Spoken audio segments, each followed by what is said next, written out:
తాకట్టులో ఉన్న బంగారాన్ని విడిపించి ఆ రోజున్న మార్కెట్ ధర కట్టి మిగిలిన డబ్బును మీకు అందిస్తుంది కొమ్మూరి గోల్డ్. నమస్తే సార్. నమస్తే. సార్, చాలా వరకు హార్ట్ అటాక్ ఇది బేసికల్లీ ఈ మధ్య కాలంలో ఎక్కువగా చూస్తున్నటువంటి ప్రాబ్లం. అండ్ కోవిడ్ తర్వాత అయితే ఇంకా దారుణంగా సో ఏజ్తో సంబంధం లేకుండా చూస్తున్నటువంటి సమస్య. సో హార్ట్ అటాక్ వచ్చే ముందు బేసికలీ మనకి సిమ్టమ్స్ కనిపిస్తాయి అంటారు, కానీ కొన్ని అయితే సడన్గా కొలాప్స్ అయిపోతున్న వాళ్ళని కూడా చూస్తున్నాం. అంటే 24 అవర్స్లో మనకి ఏదన్నా తెలిసే అవకాశం ఉందంటారా? దీన్ని నెగ్లెక్ట్ చేయటం వల్ల అన్ఎక్స్పెక్టెడ్గా వచ్చేస్తుంది అనుకోవచ్చా? ఇప్పుడు జనరల్గా ఏంటంటే కామన్గా నేను అందరికీ చెప్తుంటాను, మన బాడీ ఏదైతే ఉందో ఇది ఒక టైప్ ఆఫ్ ఇట్స్ మెషిన్ అనమాట, ఆటోమేటిక్ మెషిన్ లాగా. సో ప్రతిదానికి ఏదైనా కూడా మనకు ముందు వార్నింగ్ ఇస్తుంది, బాడీ మనకు ఇండికేషన్ ఇస్తుంది. సో నీకు ఇది జరగబోతుంది జాగ్రత్త అని చెప్పి. సో ఈవెన్ హార్ట్ అటాక్ కానీ ఎనీథింగ్, బ్రెయిన్ ఫ్యాగ్ ఇట్లాంటివి జరుగుతుంటాయి, బ్రెయిన్ స్ట్రోక్లో వాటిలో కూడా కంపల్సరీ సిమ్టమ్స్ ఉంటాయి. సో ఈ హార్ట్ అటాక్ వచ్చే ముందు జనరల్గా ఏంటంటే అంటే వెరీ ఇంపార్టెంట్ సిమ్టమ్ ఏంటంటే చెస్ట్ కంజెషన్. చెస్ట్లో ఏదో పట్టేసినట్లు ఉండడం, అన్ఈజీగా, ఒక విధమైన డిఫికల్ట్గా ఉన్నట్లు, ఏదో చాలామంది డిస్కంఫర్ట్ ఫీల్ అవుతుంటారు. అండ్ పర్టికులర్గా లెఫ్ట్ సైడ్ ఇప్పుడు వేలు గుంజడం కానీ చెయ్యి ఇలా గుంజడము, దాన్ని మామూలుగా మెడికల్ టర్మ్లో యాంజినా అంటాం, యాంజినా పెక్టోరిస్ అని. సో ఈ యాంజినల్ పెయిన్ పర్టికులర్గా ఇది మనకి ఇండికేషన్ వస్తుంది లెఫ్ట్ సైడ్. అందుకని చాలా మటుకు ఏదైనా చేతులు గుంజుతున్నాయి, ఏదైతే తిమ్మిరెక్కుతుంది, ఒక విధమైన అన్ఈజీగా ఉంటుంది అంటే ఫస్ట్ నెగ్లెక్ట్ చేయకూడదు, పర్టికులర్గా లెఫ్ట్ సైడ్. కొంతమందికి రైట్ సైడ్ కూడా రావచ్చు, బట్ చెస్ట్ నుంచి పర్టికులర్గా ఈ రేడియేషన్ ఇది ఉంది అంటే అస్సలు నెగ్లెక్ట్ చేయకూడదు. చాలా రేర్గా ఏంటంటే కొంతమంది గ్యాస్ట్రిక్ ప్రాబ్లం వలన, గ్యాస్ వల్ల కూడా పట్టేసినట్లు అయ్యి ఒక్కోసారి చెయ్యికి ఇక్కడ అయితే మొత్తం చెయ్యి అంతా గుంజదు, బట్ ఒక అన్ఈజీగా ఉంటుంది. సో చాలామంది చెస్ట్ పెయిన్ ఉండేది అంటారు. సో అలాంటి వాళ్ళు ఏంటంటే ఫస్ట్ మేము ఏం చెప్తాం, ముందు చెకప్కి వెళ్ళాలి ఫస్ట్ ఆల్. లేదంటే ఇంట్లో ఉన్నప్పుడు అయితే వేడి నీళ్ళు తాగడము, లేదంటే ఏదైనా గ్యాస్ ట్యాబ్లెట్ వేసుకుంటే రిలీఫ్ వచ్చింది అంటే ఓకే, అదర్వైజ్ దాన్ని నెగ్లెక్ట్ చేయకూడదు. కొంతమంది ఏంటంటే రివర్స్లో అనుకుంటారు, ఇది గ్యాస్ ప్రాబ్లం లేని నెగ్లెక్ట్ చేస్తారు. సో అలా నెగ్లెక్ట్ చేయకూడదు. సో ఇది ఫస్ట్ ఇండికేషన్. ఇంకా తర్వాత ఒక విధమైన వీక్నెస్ కంటిన్యూగా ఉండడం, అన్ఈజీగా ఉండడము, డిస్ట్రెస్ అంటారు దాన్ని, ఒక విధమైన ఫీలింగ్. సో ఇలాంటివి ఉన్నా కూడా నెగ్లెక్ట్ చేయకూడదు. తర్వాత కొంతమంది అప్పర్ బాడీ వరకు, అంటే చెస్ట్ ఇదే ఉండాలని, యాంజినా ఉండాలని లేదు, అప్పర్ బాడీ వరకు పెయిన్గా పట్టేసినట్లుగా, ఒక విధమైన సోర్నెస్ అంటారు, అంటే బాగా హార్డ్ వర్క్ చేస్తే ఎట్లయితే ఒక విధమైన కొట్టినట్లు పెయిన్ అని చెప్తుంటారు, అలాంటిది ఉండి ఇదంతా కూడా పట్టేసినట్లుండి దవడ కూడా అన్ఈజీగా ఉండడం, పెయిన్ ఉండడము, ఇలాంటివి ఉన్నా కూడా కొద్దిగా డౌట్ పడాలి, అంటే పర్టికులర్గా కొద్దిగా ఏజ్డ్ వాళ్ళలో. సో ఇలాంటివి కొన్ని ఇండికేషన్స్ ఉంటాయి. తర్వాత కొంతమంది డైజెషన్ ప్రాబ్లమ్స్ ఉంటాయి, అంటే కడుపులో మంటలాగా, ఏదైతే గ్యాస్ట్రిక్ ప్రాబ్లం లాగా మనం గ్యాస్ ప్రాబ్లం అనుకుంటామో అలాగే స్టార్ట్ అవుతుంది కొంతమందికి.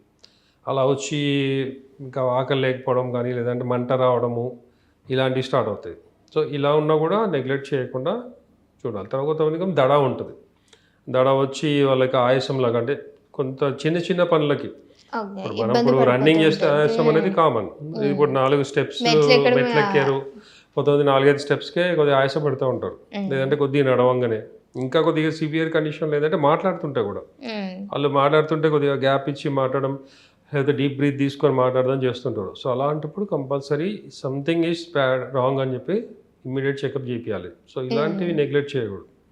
సో ఇలాంటి కొన్ని సిమ్టమ్స్ మన బాడీ మనకి ఇండికేషన్స్ ఇస్తుంటుంది. సో ఇలాంటివి ఏదైనా ఉన్నా కూడా ఫస్ట్ ఏంటంటే అంటే ఆక్సిజన్ మనకు తక్కువ అవుతుంది అన్నప్పుడు కొద్దిగా ఓపెన్ ఎయిర్కి వెళ్ళాలి, బయటికి వెళ్ళి జనరల్గా ఏంటంటే కాఫ్ రిఫ్లెక్స్ అంటాం, కొద్దిగా అంటే గట్టిగా దగ్గాలి. దగ్గు రాకుండా కూడా ఇట్లా ఉన్నప్పుడు ఫస్ట్ తగ్గుతుందంటే మన లంగ్స్ కానీ, హార్ట్లో పంపింగ్ కానీ ఇవన్నీ కొద్దిగా ఎక్కువయ్యి మనకు అనీజీనెస్ కానీ, హార్ట్ మీద ప్రెషర్ అనేది తగ్గుతుంది. సో అది చేయడము.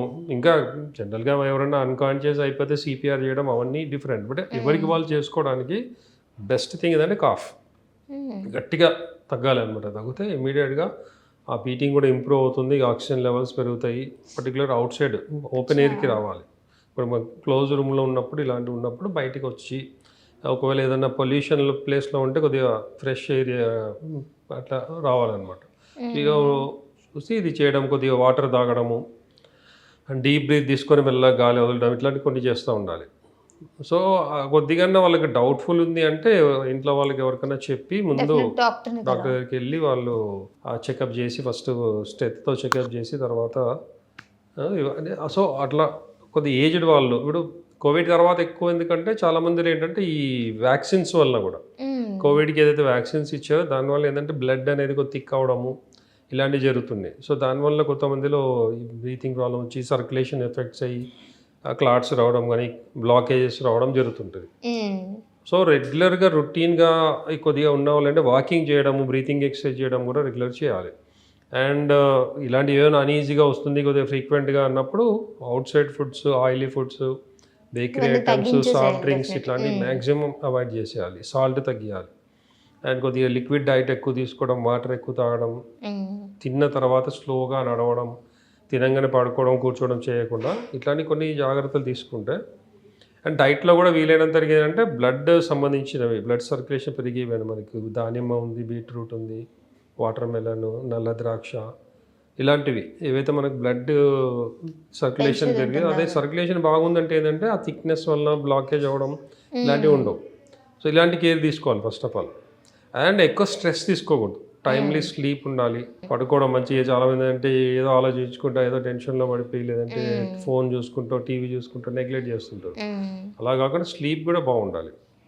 సో ఇలాంటివి కొన్ని మెయింటైన్ చేస్తే హార్ట్ అటాక్స్ అనేది 100% అవాయిడ్ చేయొచ్చు. అండ్ ఆల్రెడీ ఏదన్నా ఇనీషియల్గా ప్రాబ్లం వచ్చి బ్లాకేజెస్ కొద్దిగా అక్కడక్కడ ఉన్నాయి, కొలెస్ట్రాల్ బాగా ఎక్కువ ఉండి పాల్పిటేషన్స్ వస్తున్నాయి, ఇలాంటివి ఏమైనా ఉంటే కూడా మేము ఇచ్చే హోమియోపతి ట్రీట్మెంట్ ద్వారా అవన్నీ క్లియర్ అయిపోతాయి. ప్రివెంటివ్గా మనం హోమియోపతి వాడచ్చు అనమాట. Thank you so much sir, మంచి ఇన్ఫర్మేషన్ ఇచ్చారు.